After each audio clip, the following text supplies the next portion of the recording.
υποψήφιο του ΠΑΣΟΚ στην πρώτη εκλογική περιφέρεια της Αθήνας και την κυρία Νάντια Βαλαβάνη, υποψήφια με τον ΣΥΡΙΖΑ στην δεύτερη εκλογική περιφέρεια της Αθήνας. Καλησπέρα και στους δύο. Και θα ήθελα να ξεκινήσω με την κυρία της παρέας, την κυρία Βαλαβάνη, και να πάρω πάσα από την δημοσκόπηση που είδαμε στο πρώτο θέμα του δελτίου. Η δημοσκόπηση λοιπόν της ΜΑΡΚ που παρουσίασε χθες ο Α, δείχνει ότι μόλις το 4,2% των ερωτηθέντων θεωρεί ότι μπορεί να υπάρξει μια μετεκλογική συνεργασία των κομμάτων της αριστεράς. Την ίδια ώρα ακούσαμε και χθες τον κύριο Τσίπρα να μιλάει για μια κυβερνόσα αριστερά και για να κάνει έκκληση για συνεργασία. Πώς μπορεί να γίνει αυτό? Αν τελικά οι δυνάμεις της αριστεράς μπορούν να έχουν μια κοινή φωνή? Κοιτάξτε, αυτό είναι μονόδρομος. Αν θέλουμε να ανατραπεί αυτή η πολιτική του κοινωνικού ολοκαυτώματος, τα στοιχεία τα είπατε προηγουμένως, δεν χρειάζεται να πούμε τίποτα. Κανένα κόμμα της αριστεράς δεν μπορεί να το κάνει αυτό από μόνο του, όσο και αν απευθυνθεί στο λαό, όσο και αν ζητήσει τη στήριξή του. Χρειάζεται η ευρύτερη δυνατή μετοπική πολιτική μέσα στον κόσμο ανεξάρτητα από τις πολιτικές του τοποθετήσεις, με επίκεντρο ένα πρόγραμμα των δυνάμεων της αριστεράς με 4-5 στόχους που είναι απολύτως ρεαλιστικό σήμερα. Πιστεύετε ότι αυτό παρά είναι τις υπάρχουσες διαφορές.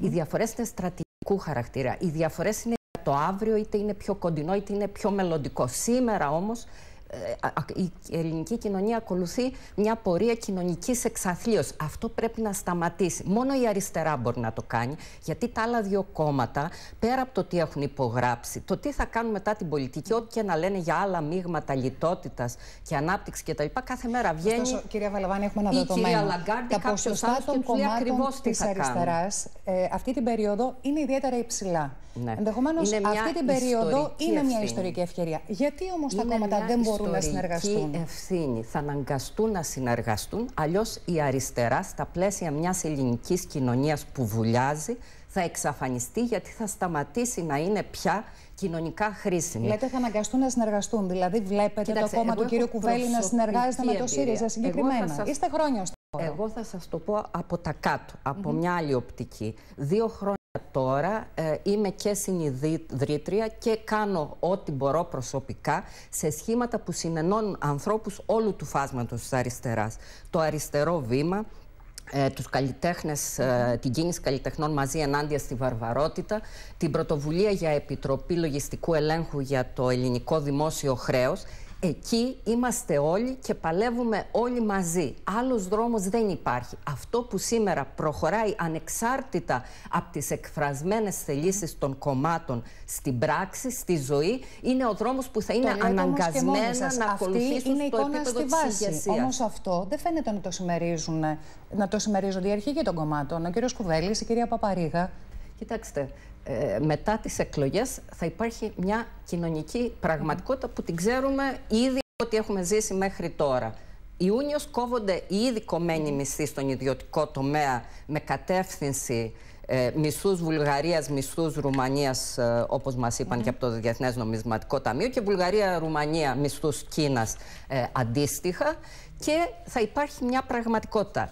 Θα είμαστε διατεθειμένοι να το σταματήσουμε ή όχι? Άλλος δρόμος έξω από μια τέτοια πλατιά ενότητα με συνεργασία των δυνάμεων της αριστεράς που θέλουν ανατροπή του μνημόνιου, έξω από την Τρόικα, έξω από όλο αυτό τον ασφιχτικό κλειό, δεν υπάρχει. Και ο γόρδιος δεσμός μόνο κόβεται.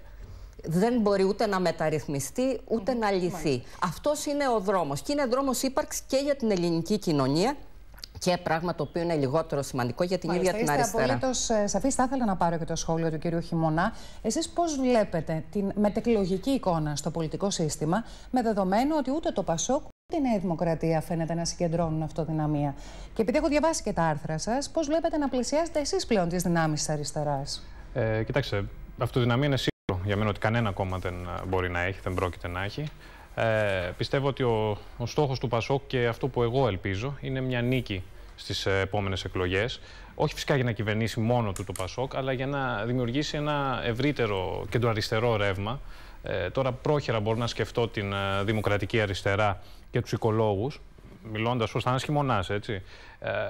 Και μακροπρόθεσμα μια πολύ μεγαλύτερη γκάμα πολιτικών, ξεκινώντας από τις παρυφές ενδεχομένως της Νέας Δημοκρατίας, από άτομα που ασφικτιούν κάπου από την αιγίδα του Αντώνη Σαμαρά, ο οποίος την έχει πάει αρκετά δεξιά, κατά τη γνώμη μου, περνώντας από το φιλελεύθερο χώρο με τα νέα κόμματα που δημιουργούνται και φτάνοντας μέχρι ένα μεγάλο κομμάτι της κοινοβουλευτικής αριστεράς. Αλλά αυτό είναι ένα σχέδιο για πιο μετά. Μάλιστα, ένα από τα θέματα τώρα που μονοπολεί το ενδιαφέρον τα τελευταία 24 ώρα είναι αυτό της διαφθοράς και βεβαίως της προφυλάκησης του κυρίου Τσοχατζόπουλου. Παρακολουθήσαμε και τα ρεπορτάζ. Κύριε Γμονά, να ξεκινήσω από εσάς σε αυτό το θέμα. Η υπόθεση Τσοχατζόπουλου είναι ένα κομμάτι του παζλ. Ωστόσο, για να μην τον ισοπεδώνουμε και όλα, κορυφαία στελέχη του κομματός σας φαίνεται να έχουν εγκληματικές ευθύνες για το θέμα της διαφθοράς διαχρονικά στην Ελλάδα. Εσείς, σαν νέος άνθρωπος, πώς πιστεύετε ότι μπορεί να κοπεί αυτός ο γόρδιος δεσμός και κυρίως πώς μπορείτε να πείσετε αυτή την περίοδο τους νέους ανθρώπους στις εκλογές? Κοιτάξτε, ο Άκης Τσοχατζόπουλος είναι ένα σύμβολο μιας Ελλάδας που υπήρξε για πολλά χρόνια και μιας Ελλάδας που θέλουμε να πιστεύουμε ότι θα φύγει, θα τελειώσει. Προφανώς το κόμμα, καταρχήν ήδη ο Τσοχατζόπουλος ήταν μια εμβληματική φιγούρα του ΠΑΣΟΚ, δεν έχει νόημα να το κρύψουμε αυτό. Προφανώς έχουν γίνει λάθη στο ΠΑΣΟΚ, προφανώς υπήρχαν άτομα διεφθαρμένα στο ΠΑΣΟΚ, αλλά ο κόσμος πρέπει να γνωρίζει ότι αυτό δεν αφορά μόνο το συγκεκριμένο κόμμα, αφορά γενικότερα το πολιτικό σύστημα. Για το ΠΑΣΟΚ, ναι. Που ο κ. Βενιζέλος είναι εν δυνάμει πρωθυπουργός. Ναι. Πώς θα πείσετε αύριο το πρωί ότι εμείς δεν έχουμε σχέση?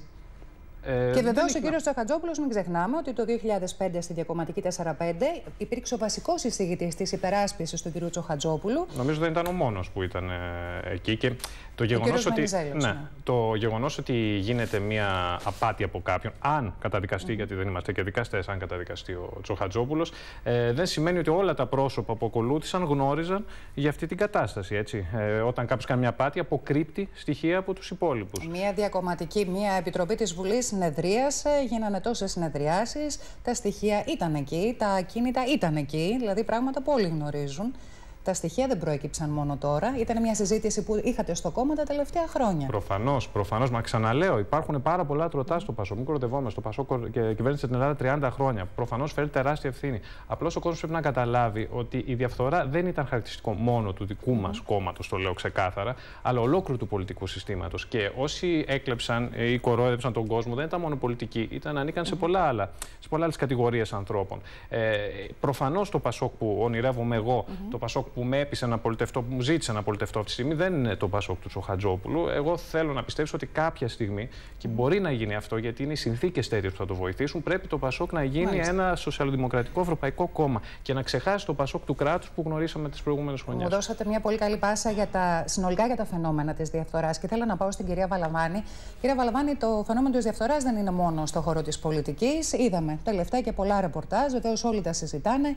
Πολίτες που έπαιρναν επιδόματα χωρίς να τα δικαιούνται, τυφλοί μαϊμού, υπάλληλοι του ΙΚΑ που είχαν στήσει παραμάγαζα και λιμένονταν τα δημόσια χρήματα. Τελικά, όπως και ο κύριος Πάγκαλος κάπου είχε δίκιο ότι μαζί τα φάγαμε.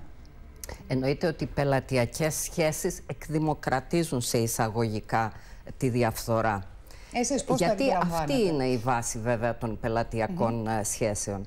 Και όταν βρωμάει το ψάρι, το κεφάλι κοιτάζει κανένας, όχι την ουρά. Γι' αυτό και πρέπει να κοιτάξουμε το κεφάλι. Και αυτά όλα που είπαμε τώρα δεν είναι βέβαια παρά η κορφή του παγόβουνου. Ναι, κυρία Βαλαβάνη, να μην τα ισοπεδώνουμε όμως. Δεν σημαίνει ότι όλοι όσοι το έκαναν αυτό ήταν ψηφοφόροι του ΠΑΣΟΚ και της Νέας Δημοκρατίας.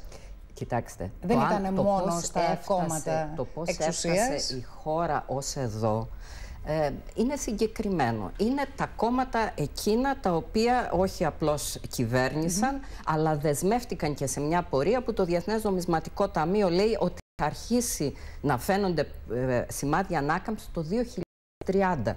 Τι μας λένε δηλαδή? Μας λένε ότι τα παιδιά που είναι από 15 μέχρι 35 χρονών θα πρέπει να αποχαιρετήσουν τη ζωή τους. 30 χρόνια είναι ο μέσος όρος διάρκειας μιας γενιάς. Ότι μόνο τα δικά τους παιδιά θα έχουν μια ελπίδα για το μέλλον. Δηλαδή βρισκόμαστε σε μια τέτοια κατάσταση που μέσα ένα τόσο έντονα διεφθαρμένο πολιτικό σκηνικό ουσιαστικά γίνονται εκλογές που από τη μεριά του δικομματισμού, σε σύνδεση με όλο αυτό το θέμα της διαφθοράς, είναι σαν συνθήκες, όχι ζωή εντάφου, εκλογές εντάφου. Δηλαδή δεν μπορούν να δώσουν την παραμικρή ελπίδα. Γι' αυτό ακριβώς, παίρνοντας υπόψη ότι Ο κόσμος απαιτεί να τερματιστεί το καθεστώς της ατιμωρησίας. Παίρνοντας υπόψη ότι στην περίπτωση του κυρίου Τσοχατζόπουλου, που ξαναλέω είναι η κορφή του παγόβουνου και σε σχέση με το ΠΑΣΟΚ και σε σχέση με τη Νέα Δημοκρατία, αποδείχθηκε ότι όταν υπάρχει πολιτική βούληση, οι δικαστικές διοκτικές αρχές... Πάμε σε αυτό. Αν πιστεύετε, τι πιστεύετε και οι δύο, αν ήρθε τώρα, μετεκλογικά, στη νέα εποχή, να υπάρχει μη τι άλλο μία μίνιμουμ συμφωνία όλων των κομμάτων για το πώς θα παταχτούν τα φαινόμενα της διαφθοράς. Τι πιστεύετε?